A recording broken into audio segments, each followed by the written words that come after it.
여러분 안녕하세요.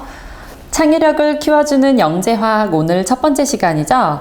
자, 1장은 물질의 세 가지 상태라고 하는 내용을 담고 있는데 그 부분을 우리가 이제 공부를 시작해 보도록 하겠습니다. 우리 주변에 굉장히 많은 물질이 있어요. 그런데 물질이라고 하면 무슨 의미인가, 물질이 무슨 뜻인가 궁금하죠. 우리 주변에 있는 많은 그 물체들이 있어요. 우리 옆에서 볼 수 있는 책상이나 그다음에 의자나 이런 칠판 이런 것들을 우리가 물체라고 부르죠. 그런데 그 물체를 구성하는 재료나 그 성분이 되는 것들이 있어요. 그런 거를 우리가 이제 물질이라고 얘기를 합니다. 자, 우리가 지금 공부하려고 하는 과목은 과학 중에서도 화학이라는 과목이에요. 자, 그런데 이 화를 한자어로 써보게 되면은 요렇게, 자, 될 화자예요. 그러니까 되다라는 뜻이거든요. 그래서 화학에서 관심을 두고 있는 대상은 어떤 물질이 그 상태로 가만히 있는 게 아니라 온도를 높여주거나 또는 뭐 압력을 다르게 해주거나 했을 때 어떻게 변화되는가, 그냥 그 상태로 가만히 있는 게 아니라 이런 변화되는 이 화라고 하는 내용이 들어가는 거를 공부하려고 하는 거거든요. 그런데 이제 우리가 책상이나 뭐 책 이런 것들을 가지고 이제 연구를 하다 보면은 종류마다 책상의 모양도 다 다르고 그다음에 색깔도 다르고 하니까 어떤 일관된 연구를 하기가 힘들어요. 그래서 책상이라고 하는 물체를 가지고 연구를 하기보다는 책상을 구성하고 있는 나무 또는 철 이런 것들의 성질은 어떤 것인가 라는 걸 연구하는 게 바로 화학이라고 하는 학문이에요. 그래서 책상이라고 하는 물체보다는 책상을 구성하고 있는 재료가 되는 물질이 화학에서 연구하는 대상이라고 생각할 수가 있겠습니다. 그러니까 일단 성분이나 재료, 자, 우리는 그 겉모습, 물체의 겉모습보다는 이 물질의 성분, 재료 같은 것들에 더 관심을 가지고 있다라는 얘기겠습니다. 자, 그러면 이 물질을 이제 우리가 공부를 할 것이다 라는 걸 이제 정리를 해봤는데요. 이 물질이 아까도 얘기를 했었지만 이제 온도나 압력 같은 게 변하게 되면은 항상 그 상태로 있는 게 아니라 계속해서 변하게 됩니다. 그래서 그 중에서 중요하게 우리가 보려고 하는 게 바로 상태라는 거예요. 자, 상태에 따라서 물질이 어떻게 달라지느냐를 물을 가지고 한번 예를 들어보겠습니다. 자, 물을 가열해서 그러니까 뜨겁게 해주게 되는 거죠. 뜨겁게 해주게 말하자면 끓이게 되면은 우리 눈에 보이지 않는 수증기가 돼서 날아가 버리게 됩니다. 자, 또는 이 물을 이제 열을 빼앗아 주게 되면은 말하자면 냉각을 시키는 거죠. 자, 냉각을 시키게 되면은 딱딱한 얼음으로 변해서 굳게 됩니다. 자, 이 얼음과 물과 수증기가 바로 우리 주변에서 볼 수 있는 세 가지 상태의 대표적인 예들입니다. 일단 딱딱한 형태를 가지고 있는 얼음을 우리가 고체라고 얘기를 합니다. 자, 이 고체할 때 고는 한자어로 굳을 고자예요. 단단하다라는 의미를 가지고 있습니다. 자, 단단하기 때문에 모양이 당연히 일정할 수밖에 없고요. 자, 모양이 변하지 않으니까 당연히 부피가 일정하다라고 할 수가 있겠습니다. 그러니까 이거를 뭐 깨버리지 않는 이상 부피가 항상 비슷하다, 똑같다 이런 얘기겠고요. 자, 이제 물이나 수증기 같은 경우는 담는 그릇에 따라서 모양이 달라지게 됩니다. 일단 담는 그릇에 따라서 모양이 달라지니까 모양이 변화되는데, 자, 모양이 변한다라고 하더라도 물 같은 경우는 그 양이 변하지는 않습니다. 그러니까 길쭉한 그릇에 넣었을 때랑 납작한 그릇에 넣었을 때랑 모양은 달라질 수 있어도 결국 따라보게 되면은 같은 양을 가지고 있다라는 얘기죠. 자, 그러니까 모양은 변하지만 부피는 일정합니다. 자, 이런 형태의 물질을 우리가 액체라고 얘기를 하고요. 자, 수증기의 경우, 자, 이런 물질들은 우리가 기체라고 얘기를 하는데, 자, 기체도 역시 모양이 변해요. 그런데 모양이 변하면서 대표적인 실험은 이런 실험이죠. 자, 이런 주사기에다가 자, 이렇게 주사기를 두 가지를 준비를 해가지고요. 자, 한쪽에다가는 물을 넣고 한쪽에다가는 역시 기체에 해당하는 공기를 넣고 눌러주게 됩니다. 자, 끝을 이렇게 막았어요. 자, 끝을 막은 상태에서 똑같이 물과 공기를 넣고 누르게 되면은, 자, 물은 부피가 일정하기 때문에 압력에 의해서 부피가 거의 변하지가 않아요. 그런데 공기 같은 경우는 압력에 의해서 쉽게 부피가 변하기 때문에 이렇게 그릇의 모양에 따라서도 부피가 변화될 수 있습니다. 자, 눌렀을 때 물은 거의 눌리지가 않지만 공기는 굉장히 많이 눌리게 되죠. 그만큼 부피가 작아질 수 있다, 부피가 변화될 수 있다라는 얘기겠습니다. 그래서 기본적으로는 이렇게 모양이나 부피가 어떠냐를 가지고 우리가 고체, 액체, 기체를 쉽게 구분해낼 수가 있어요. 쉽게 구분해낼 수가 있고, 이런 것들을 하나하나 찾는 것들이 이제 책에 문제나 이런 내용으로 많이 나와 있습니다. 자, 그 교재 1페이지 내용에 보시면 고체, 액체, 기체에 대한 내용의 설명들이 조금 자세하게 나와 있습니다. 자세하게 나와 있는데, 이제 알갱이, 분자에 대한 설명은 우리가 뒤에서 다시 볼 거기 때문에 일단 간단하게 요 정도만 보시고요. 자, 이걸 가지고 우리가 예제 문제를 한번 같이 풀어볼게요. 2페이지에 예제 1번하고 2번 문제를 같이 한번 보겠습니다. 자, 예제 1번을 먼저 보면은, 자, 여러 가지 물질을 가나다 세 집단으로 분류를 했고요. 분류한 기준이 무엇인가 이렇게 물어보고 있는데요. 자, 가를 보면은 칼, 양초, 지우개, 자, 전부 단단하고요. 모양이 잘 변하지 않는 것들이에요. 그러니까 말하자면 고체에 해당하는 것들입니다. 식초나 콩기름, 알코올은 자, 이렇게 흐르는 성질을 가지고 있으면서 모양은 변하지만 부피는 잘 변하지 않는 것들이에요. 그러면 우리가 액체라고 얘기할 수가 있겠고요. 단은 수소, 질소, 이산화탄소 같이 우리 눈에 잘 보이지 않는 것들이죠. 자, 대부분의 기체가 우리 눈에 잘 보이지가 않습니다. 그러면 가는 고체, 나는 액체, 다는 기체라고 했을 때, 자, 물질을 분류한 기준은 바로 상태라고 얘기할 수 있겠습니다. 자, 지금 물질의 상태를 기준으로 분류를 했다. 자, 이렇게 볼 수 있겠고요. 자, 예제 2번 가보시면, 자, 흐르는 다음에 설명하고 있는 물질의 상태가 무엇인지 써라 라고 했는데요. 흐르는 성질이 있으면서 담는 그릇에 따라 모양이 달라진다라고 합니다. 자, 여기까지만 해도 액체하고 기체가 공통적으로 가지고 있는 성질이죠. 그런데 압력에 따라서 부피가 달라진다라고 했기 때문에 바로 기체에 해당하는 내용이라고 할 수 있겠습니다. 자, 그럼 예제 두 가지를 이렇게 살펴봤고요. 자, 그 다음에 나와 있는 내용은 이 상태가 항상 고정되어 있는 게 아니라, 자, 아까 우리 봤듯이 물은 얼음으로도 변할 수가 있고 수증기로도 변할 수가 있는 거예요. 그러니까 상태가 변화될 수 있다라는 거거든요. 자, 그러면 세 가지 상태가 있으니까 서로 상태가 변한다라고 하면은 총 6가지 상태 변화가 있게 됩니다. 자, 그래서 그 상태 변화 과정을 한번 쭉 살펴볼게요. 물질의 상태가 가만히 있는 게 아니라 변화될 수 있다라는 건데, 자, 이 상태를 변화시킬 수 있는 요인에는 어떤 것들이 있냐면 온도나 압력이 변화되면 상태가 변합니다. 자, 그런데 우리 주변에서 압력을 변화시키기는 쉽지는 않아요. 어떤 장치가 필요하기 때문에 좀 어렵고, 온도를 높이 가열하거나 또는 차갑게 냉각시켜주면 되는 게 더 오히려 쉽기 때문에 주된 요인은 우리가 온도라고 얘기합니다. 물론 두 가지 다 작용할 수 있지만 주된 요인은 무엇인가 라고 물어봤을 때는 보통 온도라고 답을 한다라는 뜻이에요. 자, 그러면 6가지 상태 변화 이름들을 우리가 한번 살펴보겠습니다. 자, 고체랑 액체랑 기체가 있어요. 자, 일단 액체를 기준으로 우리가 이름을 많이 붙이게 됩니다. 자, 액체가 기체가 되는 과정은 기체로 된다. 아까 되다라는 뜻의 한자어가 화라고 했었죠. 그래서 기화라는 용어를 쓰고 있고요. 자, 기체가 액체가 되는 경우는 이제 반대겠습니다. 액체로 된다 해서 액화라고 부릅니다.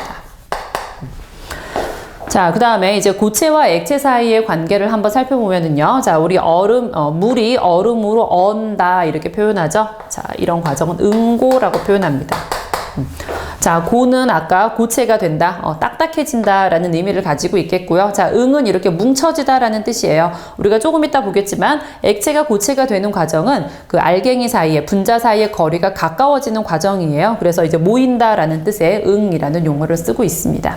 자, 그럼 반대로 고체가 액체로, 자, 우리 얼음이 물로 녹는다, 이런 의미를 쓰게 되는데, 자, 녹는다라는 뜻의 한자어가 해라는 뜻이 있어요. 우리 얼어있는 거를 녹이는 거를 해동이라는 표현을 쓰잖아요. 자, 융해라고 표현을 씁니다. 자, 해가 녹다라는 뜻을 가지고 있고요. 자, 융은 무너지다라는 뜻을 가지고 있어요. 그러니까 고체가 규칙적으로 분자들이 배열이 되어 있다가 그게 이제 무너지는 과정을 이렇게 한자어 융으로 표현을 해놨습니다. 자, 그러면 이제 기체와 고체 사이의 상태 변화가 남게 되는데, 자, 일반적인 물질들은 고체에서 바로 기체로 가는 경우는 흔치 않고요. 대부분의 경우는 액체를 거쳤다 기체로 가게 됩니다. 그런데 기체로 바로 간다라는 얘기는 한 단계를 뛰어넘는다라는 얘기고, 이게 흔하지 않는 과정이기 때문에 이름을 따로 붙여놓지 않았어요. 자, 둘 다 승화라고 부릅니다. 자, 뭐, 이기다, 뭐, 뛰어넘다, 이런 뜻을 가지고 있죠. 그래서 승화를 우리가 얘기를 할 때에는 고체에서 기체로 가는 승화냐, 기체에서 고체로 가는 승화냐를 좀 꼭 얘기를 해줘야 되겠습니다. 자, 그러면 이런 상태 변화 과정을 우리가 쭉 살펴봤고요. 자, 이렇게 상태가 변하는 과정을 양초의 그 책 2페이지에 보시면 양초의 가열 과정과 그 다음에 3페이지에 보시면 양초의 연소를 가지고 설명을 해주고 있어요. 자, 이 페이지에 있는 양초의 가열 실험을 보시면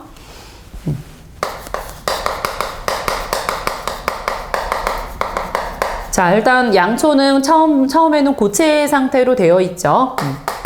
자, 고체의 양초를 지금 가열을 했어요. 자, 가열을 했더니 어떻게 됐냐면 위에 막 그 녹아서 액체 상태로 녹아서 촌농인 상태가 일단 됐겠죠. 자, 그러면 이때의 상태 변화 이름은 융해가 되겠습니다. 자, 그러다가 여기에서 이렇게 연기가 날아가는 걸 볼 수가 있어요. 자, 그럼 액체가 기체로 기화돼서 날아갔다 라는 걸 관찰할 수 있는 거고요. 자, 그 위에다가 유리판을 갖다 대게 되면은 갑자기 그 고체 양초가 다시 달라붙게 됩니다. 자, 그럼 이 기체가 고체로, 그러니까 너무 차가운 유리판을 갖다 대니까 갑자기 고체로 다시 변한 거예요. 그러니까 승화가 일어났다고 할 수 있겠네요. 이런 형태의 상태 변화를 우리가 관찰할 수 있겠습니다. 그리고 양초의 연소 과정에서 상태 변화도 역시 한번 살펴보게 되면은 자, 양초를 똑같이 가열을 했는데 이번에는 심지가 있는 거예요. 그러니까 그냥 가열하는 거랑 심지가 있는 거랑 또 약간 다르게 되죠. 자, 이렇게 양초에 심지에 불을 붙여가지고 태우게 됩니다. 자, 그러면 이렇게 불이 붙게 되죠. 일단 고체 양초가 녹아서 융해가 일어나게 되는 거고요. 자, 이렇게 촌농에 녹아서 흐르다가 아래쪽으로 내려오게 되면 굳게 됩니다. 그죠? 그래서 응고가 일어난다라고 할 수 있어요. 자, 그 다음에 융해된 액체 양초가 심지를 타고 올라가서 자, 굉장히 뜨겁잖아요. 공기 중에 있는 산소랑 결합해가지고 타는 현상이 일어나게 됩니다.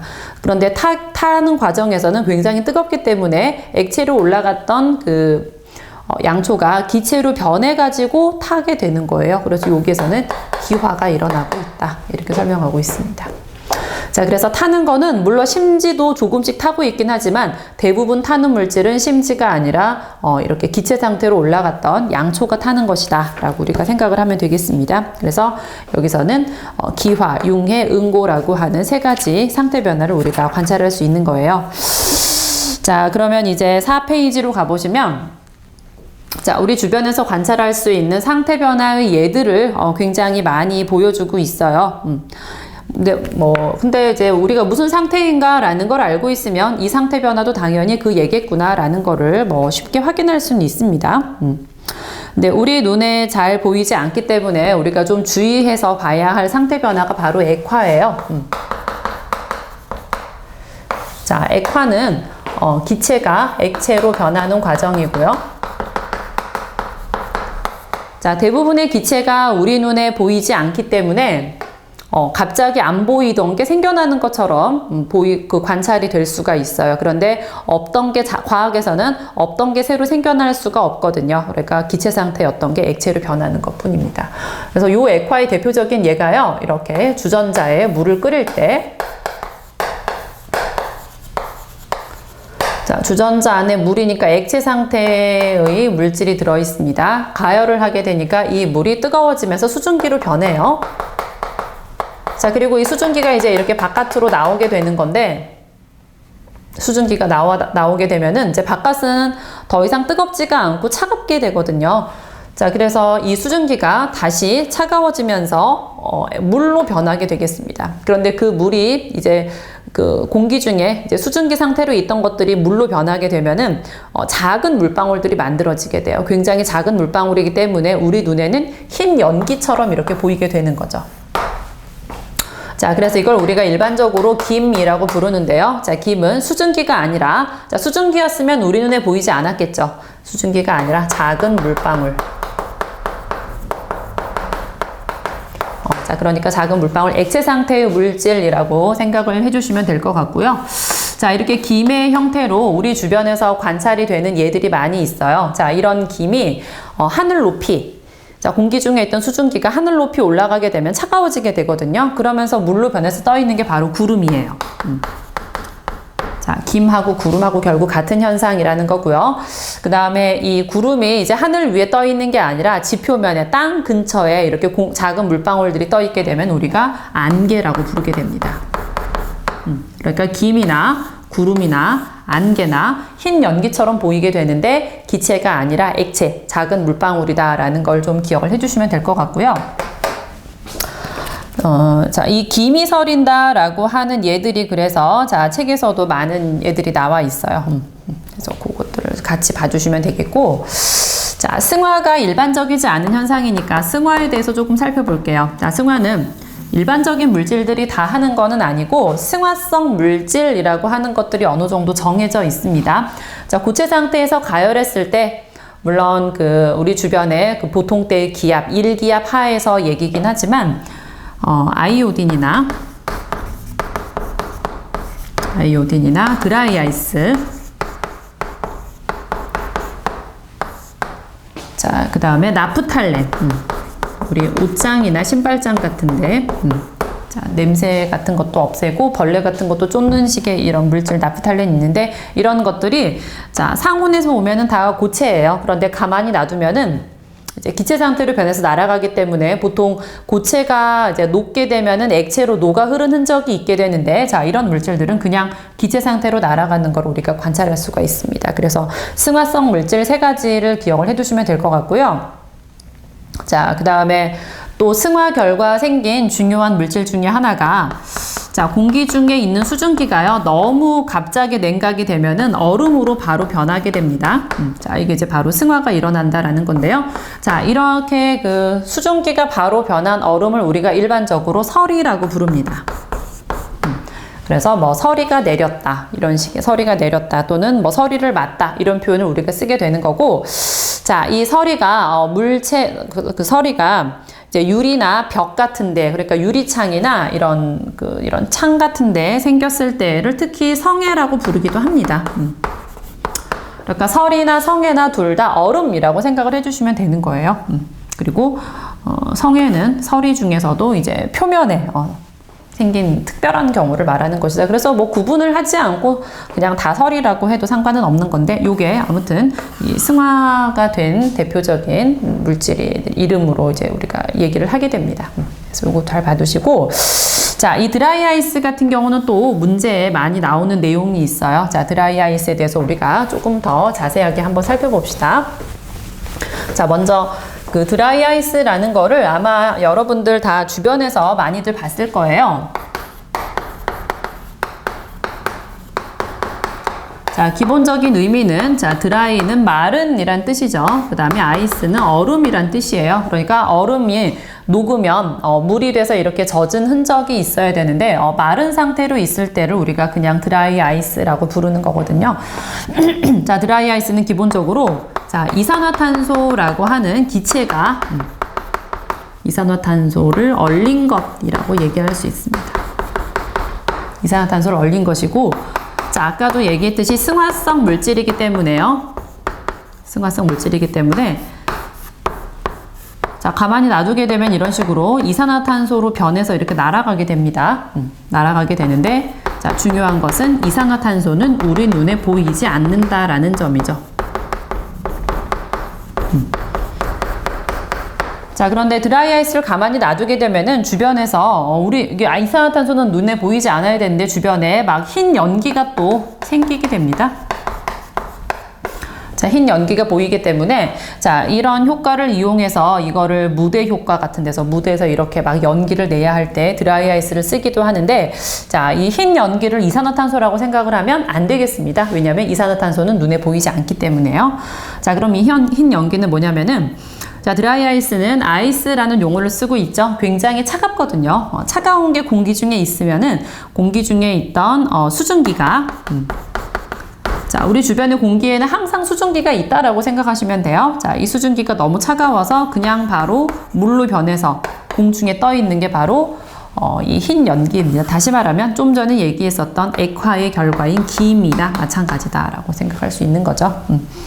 그래서 이게 그 드라이 아이스 주변에 있는 흰 연기나 뭐 안개나 이런 것들을 우리가 이렇게 손으로 만지거나 걸어가거나 하게 되면은 손이나 옷 같은 게 축축해지는 것을 우리가 관찰할 수가 있어요. 물이기 때문에 이런 현상이 나타나는 거죠. 자, 그럼 이런 상태 변화를 가지고 그 5페이지에 있는 예제 3, 4, 5, 6번 문제를 같이 한번 풀어보겠습니다. 자, 3번 문제부터 보시면 자, 상태 변화를 일으키는데 가장 중요한 요인은 하고 물어봤습니다. 자, 온도와 압력에 의해서 변할 수는 있지만 온도가 가장 중요한 요인이다 라고 했었습니다. 자, 그러니까 답은 4번을 골라주시면 되겠고요. 4번 문제 가보시면 자, 물질의 상태 변화 용어 중 잘못 사용된 경우를 모두 골라라 라고 했어요. 자, 1번 마그마가 응고되어 화성암이 생겼다. 자, 마그마라고 하는 것은 액체 상태예요. 액체 상태로 흐르다가 굳으면 화성암이 되는 거거든요. 그러니까 응고라는 표현 같죠. 2번 바닥에 흘린 알코올이 기화되어 사라졌다. 자, 알코올은 액체 상태 물질이잖아요. 없어졌다라는 얘기는 기체로 변했다라는 얘기겠죠. 이것도 맞고요. 3번 공기 중에 수증기가 액화되어 서리가 생겼다라고 했는데 자, 서리는 얼음이라고 했어요. 자, 그러면 수증기가 서리가 되는 과정은 액화가 아니라 승화라고 해야 되겠습니다. 그럼 3번이 지금 틀렸죠. 승화라고 고쳐주시고 4번 소금을 물에 넣었더니 소금물이 되었다. 자, 소금이 물에 녹았다라고 하는 여기서 얘기하는 녹는다라고 하는 과정은요. 우리가 가열해서 녹는다라고 하는 과정하고 또 약간 다릅니다. 가열해서 녹는 경우를 우리가 융해라고 얘기를 하고요. 자, 물에 넣어서 녹이는 과정은 용해라고 표현합니다. 자, 용어가 조금 비슷하니까 잘 구분을 해놓을 필요가 있겠습니다. 자, 그래서 지금 그 4번에서 물에 넣어서 녹았다라고 할 때에는 융해가 아니라 이 용해라는 용어를 써야 되는 거죠. 그래서 여기 4번도 지금 틀린 설명이고요. 자, 5번 아이스크림 통 속에 있던 드라이 아이스가 자, 드라이 아이스가 차갑기 때문에 아이스크림 포장할 때 많이 사용합니다. 왜냐하면 그냥 얼음으로 만약에 아이스크림을 포장을 하게 되면은 녹아 흐르기 때문에 나중에 지저분해지잖아요. 그런데 드라이 아이스로 포장을 하게 되면은 이산화탄소로 날아가기 때문에 아무것도 남는 게 없잖아요. 그래서 굉장히 깔끔하기 때문에 녹아 흐른 흔적도 없고 드라이 아이스로 많이 포장을 하게 되는데 드라이 아이스의 승화를 이용한다라는 점 맞는 얘기겠습니다. 답은 3번하고 4번이 틀렸다 생각해 주시고 자, 5번으로 가서요. 자, 다음과 같은 상태 변화를 하는 예를 모두 골라라 라고 했는데 자, 추운 겨울 방 안에 들어가면 안경에 김이 서린다 라고 했네요. 자, 아까 얘기했었지만 김은 공기 중에 수증기가 물로 변해서 생긴 작은 물방울입니다. 그러니까 김이 생겼다라고 하는 과정은 액화가 되는 거겠죠. 자, 그럼 보기 중에서 액화를 고르란 얘기겠습니다. 하나하나 어떤 상태 변화인가 살펴볼게요. 자, 기억. 촛농이 흘러내리면서 굳어진다. 자, 액체가 고체로 변했네요. 응고고요. 자, 니은. 나프탈린이 점점 작아진다. 나프탈린은 승화성 물질이에요. 고체가 기체로 바로 변하게 됩니다. 자, 그러니까 승화죠. 고체가 기체로 변하는 승화. 자, 디귿 보시면 물을 끓이면 증기가 발생한다. 자, 물이 수증기로 변했다라는 얘기예요. 기화네요. 자, 리을 보시면 목욕탕 천장에 물방울이 맺힌다. 자, 목욕탕에서는 따뜻한 물을 굉장히 많이 쓰기 때문에 공기 중에 수증기가 굉장히 많아요. 그런데 목욕탕이 이렇게 아래쪽은 따뜻하지만 위쪽은 가열이 되지 않기 때문에 차갑거든요. 그래서 그 수증기가 차가운 천장에 부딪혀 가지고 물방울을 역시 만들 수가 있습니다. 그러니까 이거는 기체가 액체로 변한 예니까 액화네요. 자, 미음을 보시면 차가운 컵 주위에 물방울이 생긴다. 자, 공기 중에 있던 수증기가 컵의 그 차가운 기운에 의해서 냉각돼가지고 물로 변한 거예요. 액화네요. 자, 비읍 보시면 처마 밑에 고드름이 녹아서 물이 떨어진다. 자, 고드름이 녹았다라고 했으니까 융해가 되겠습니다. 자, 그럼 액화를 고르라고 했으니까요. 여기 리을하고 미음이 답이 되겠습니다. 6번 보시면 자, 아이오딘을 가지고 지금 실험을 하고 있어요. 자, 아이오딘이 보라색 고체예요. 그래서 플라스크의 아래쪽에 지금 고체 상태의 아이오딘이 들어있습니다. 자, 그런데 이거를 가열을 하게 되면은 A로 변해서 위로 올라가게 돼요. 자, 아이오딘 아까 승화성 물질이라고 얘기를 했었습니다. 그래서 A에는 아이오딘이 기체 상태로 존재한다라고 말할 수가 있습니다. 자, 그 다음에 이 기체 상태의 아이오딘이 올라가다가 자, 위에다가 찬물이 들어있는 둥근 바닥 플라스크를 올려놨어요. 자, 그러면 이것에 의해서 냉각이 되겠습니다. 그런데 승화성 물질이니까 기체에서 바로 고체로 또 상태 변화를 승화를 하게 되는 거죠. 그래서 B에서는 고체 상태의 아이오딘이 존재하게 됩니다. 자, 그러면 고체 상태와 기체 상태를 비교해가지고 부등호로 표시하라는 지금 문제가 되겠는데요. 우리가 조금 있다가 분자를 가지고 설명을 할 건데 조금 미리 내용이 나와 있는 것 같아요. 기체나 고체에서 분자의 숫자는 달라지지 않습니다. 똑같아요. 똑같고. 자, 분자의 움직임을 보게 되면은 기체가 분자의 움직임이 더 활발합니다. 이렇게 표시하면 되겠죠? 자, 그럼 분자 사이 거리는 기체가 더 멀어요.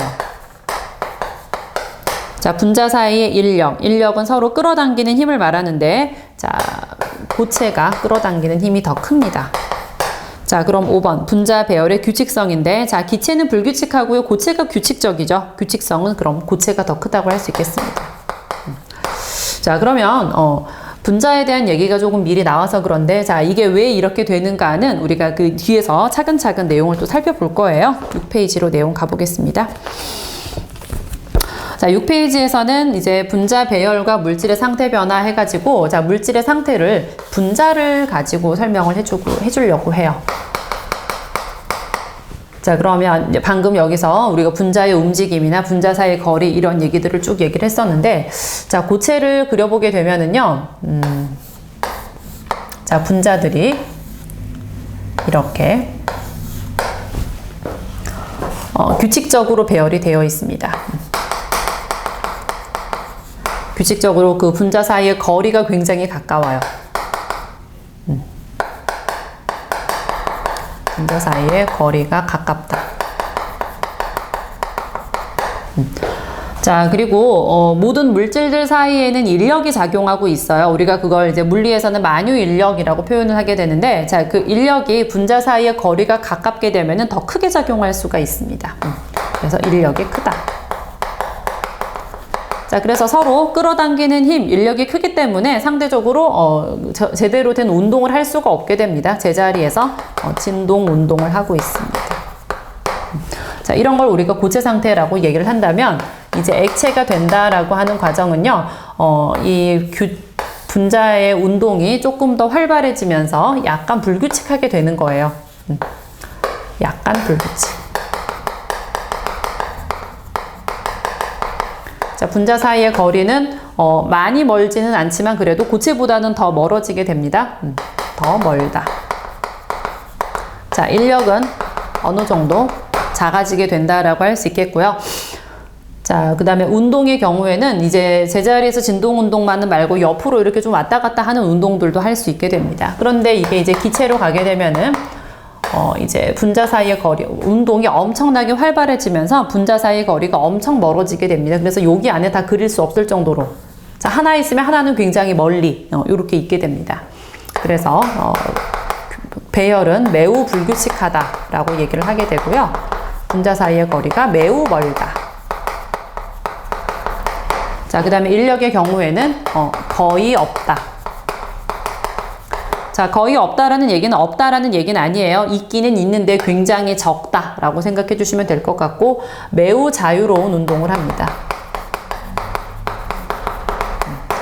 자, 그래서 고체, 액체, 기체의 우리가 성질을 설명할 때, 자, 고체는 모양과 부피가 변할 수가 없었죠. 왜냐하면 인력이 굉장히 크고 이렇게 규칙적으로 배열이 되어 있으니까 변할 수 있는 여지가 없었던 거예요. 그런데 액체의 경우에는 이제 약간 불규칙해지면서 그러니까 모양 정도는 변할 수가 있었던 거고, 기체는 분자 사이 거리가 엄청 머니까 압력을 가했을 때 이게 어느 정도 줄어들 수가 있어요. 거리가 워낙 머니까. 그래서 부피가 변화될 수 있었던 내용입니다.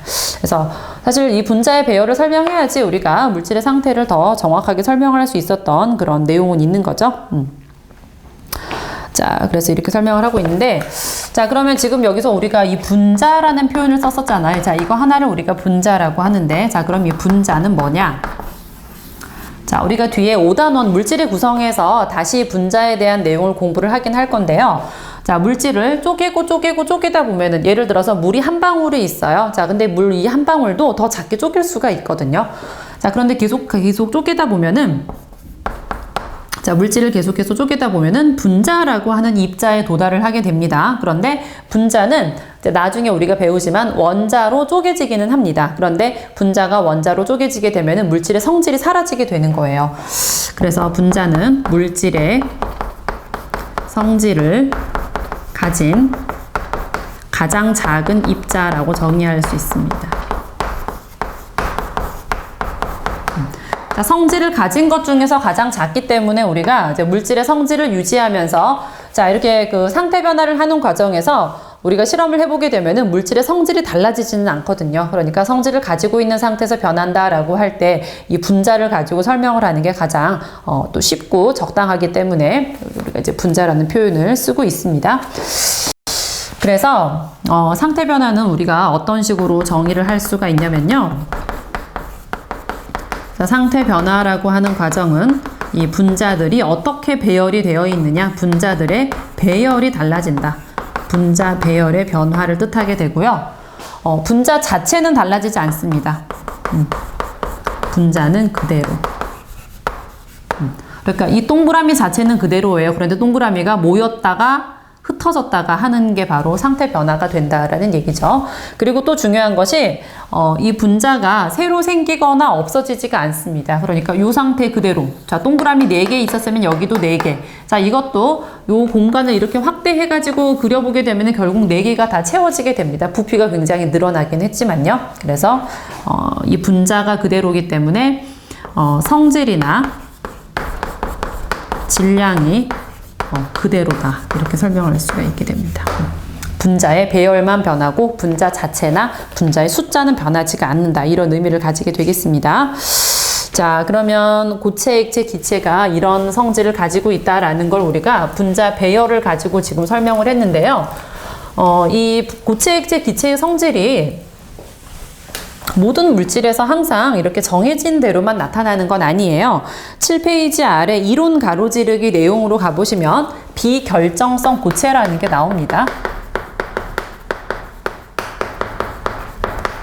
자, 대부분의 고체는요, 비결정성이 아니라 결정성을 가지고 있습니다.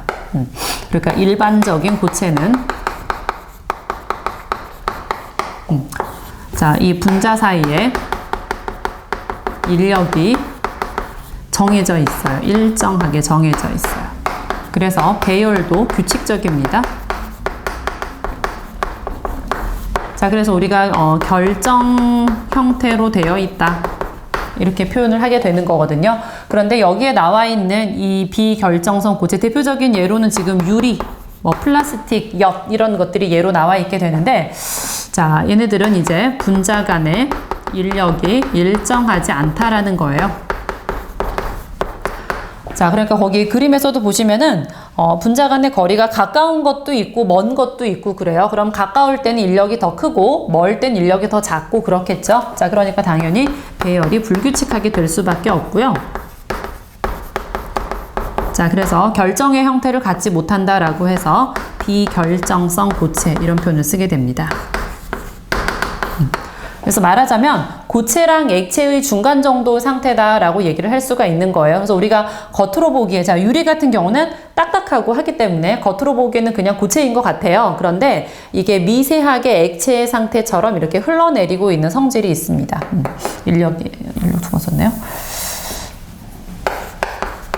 인력이 제대로 일정하지가 않기 때문에요. 그래서 굉장히 오래된 건물에 가보게 되면은, 이제 유리창이 있는 오래된 건물에 가보게 되면은 유리에서 이렇게 녹아 흐른 흔적이 관찰이 되게 됩니다. 그러니까 조금씩 이제 액체 상태랑 비슷하게 녹아 흐르고 있기 때문에 그런 성질이 있다라는 얘기죠.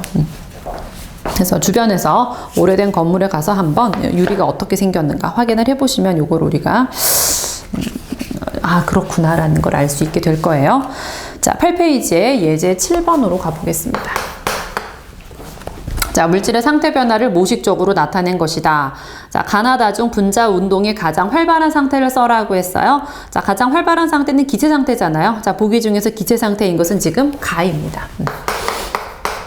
자, 가가 바로 기체다. 자, 2번 보시면 안개가 생성될 때 일어나는 분자 배열의 변화는 무엇인가? 자, 안개는 아까 우리가 얘기를 했었죠. 수증기가 물로 변한 예라고 했었습니다. 액화가 되겠죠? 자, 보기 중에서 액화를 고르면은 기호로 F겠네요. 자, 이렇게 상태 변화를 단순히 고체, 액체, 기체로 안 주고 지금 이 문제의 경우에는 분자 배열을 가지고 이게 무슨 상태냐라고 지금 맞추라고 되어 있어요.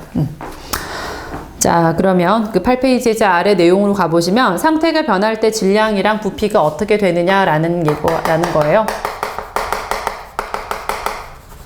자, 상태 변화가 일어날 때 질량은 어떻게 되느냐.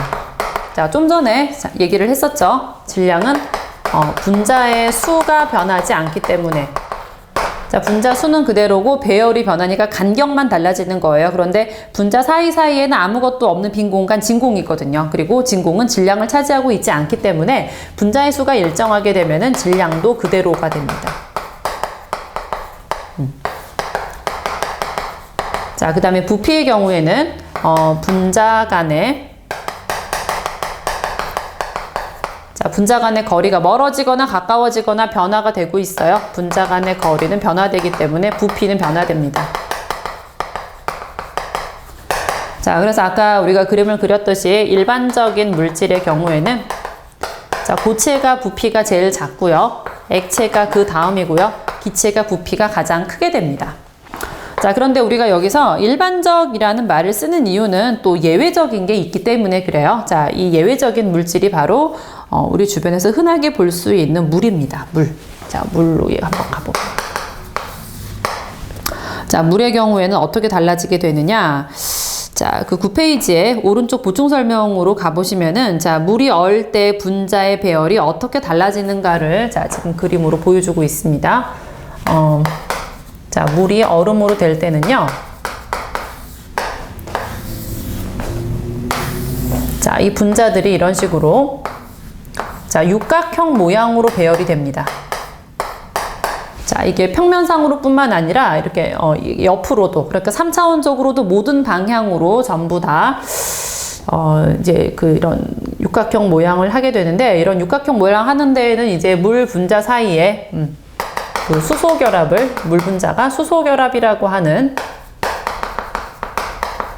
분자 간의 힘을 추가적으로 가지고 있기 때문에 그래요. 그런데 우리가 아직 우리 수준에서 수소결합을 정확하게 이해하는 건 힘드니까 그냥 수소결합이라고 하는 게 물 분자 사이에 특별하게 작용을 하고 있어서 대부분의 물질들은 고체 상태가 될 때 규칙적으로 분자 사이가 가까워지게 되는데, 얘네들은 육각형 모양을 이루면서 이 안에 빈 공간이 만들어진다 라는 정도로 생각해 주시면 될 것 같아요. 자, 빈 공간이 만들어지게 되기 때문에 오히려 부피가 증가하게 됩니다. 그러니까 그냥 차라리 액체 상태인 게, 자, 이렇게 이 분자 사이 거리는 약간 멀어질 수 있어요. 그런데 빈 공간이 메꿔져 버리게 되는 거죠. 그래서 전체적인 부피는 오히려 물이 될 때가 더 작고 얼음이 될 때가 부피가 더 크게 됩니다. 자, 그래서 기본적으로 이제 우리가 그래프를 그려보게 되면은 자, 온도에 따라서 부피가 어떻게 되느냐 그랬을 때요.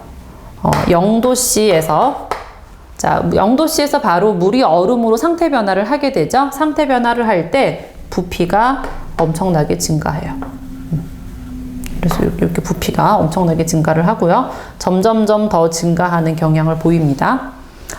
그리고 0도씨에서 늘어날 때도 점점점 이제 부피가 늘어나는데 제일 작을 때가 4도씨예요.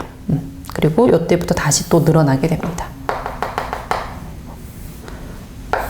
그래서 여기 4도씨에서 부피가 가장 작고 0도씨가 되거나 고체가 되거나 또는 이것보다 더 올라가게 될 때 이런 식으로 부피가 증가하게 됩니다. 그래서 4도씨에서 가장 부피가 작다. 그래서 우리가 물을 가지고 우리 주변에 있는 여러 가지 값들을 많이 정하게 되는데요. 자, 그 값들을 정할 때 기준이 되는 온도가 다 4도씨예요. 4도씨에서 부피가 제일 작다. 생각해 주시고요. 자, 어느 정도 부피가 증가하는가가 나와 있긴 하는데 뭐 외울 필요까지는 없는데요. 물이 얼음으로 될 때 보통 한 10% 정도 증가합니다. 10% 정도 증가하고요. 자, 또 물이 상태 변화를 해서 수증기가 될 수 있죠. 수증기가 될 때 1700배 정도 증가합니다. 자, 그러니까 물이 얼음으로 될 때 약간 증가하고요. 물이 수증기가 될 때는 엄청 많이 증가하는구나. 자, 요 정도를 개념으로 생각해 주시면 될 것 같아요. 자, 물을 예로 들어놨지만 일반적인 물질들이 대부분 다 그렇습니다. 그러니까 고체가 될 때, 일반적인 물질은 고체가 될 때 줄어들겠죠. 약간 줄어들고요. 액체에서 기체가 될 때에는 수백에서 수천 배의 부피가 늘어난다라고 생각을 해주세요.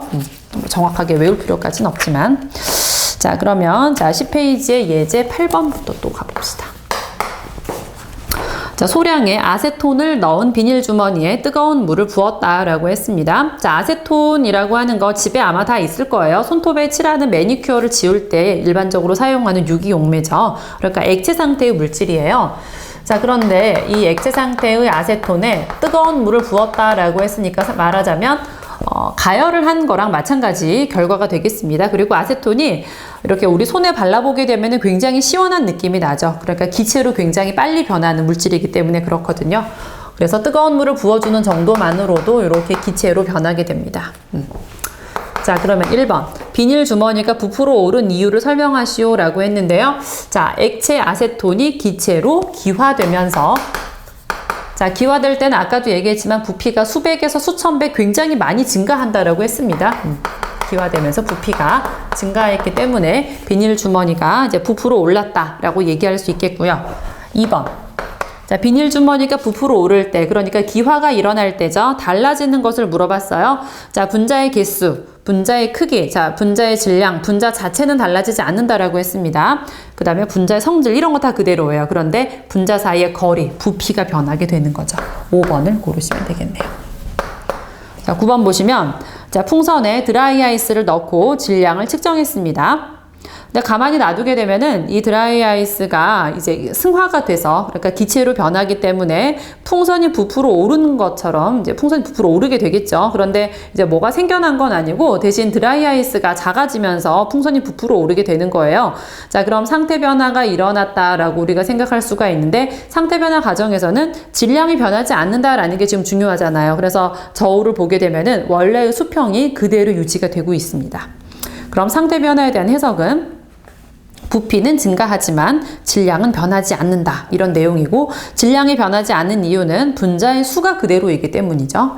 자, 옳지 않은 것을 고르라고 했는데요. 5번에 보시면 상태가 변할 때 분자 사이가 가까워진다라고 했는데 아니죠. 멀어졌으니까 풍선이 부풀어 오른 거잖아요. 요게 틀린 내용이고요.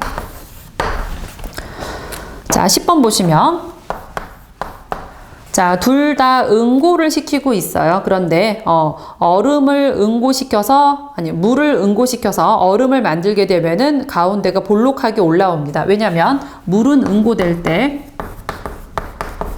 부피가 증가하기 때문이죠.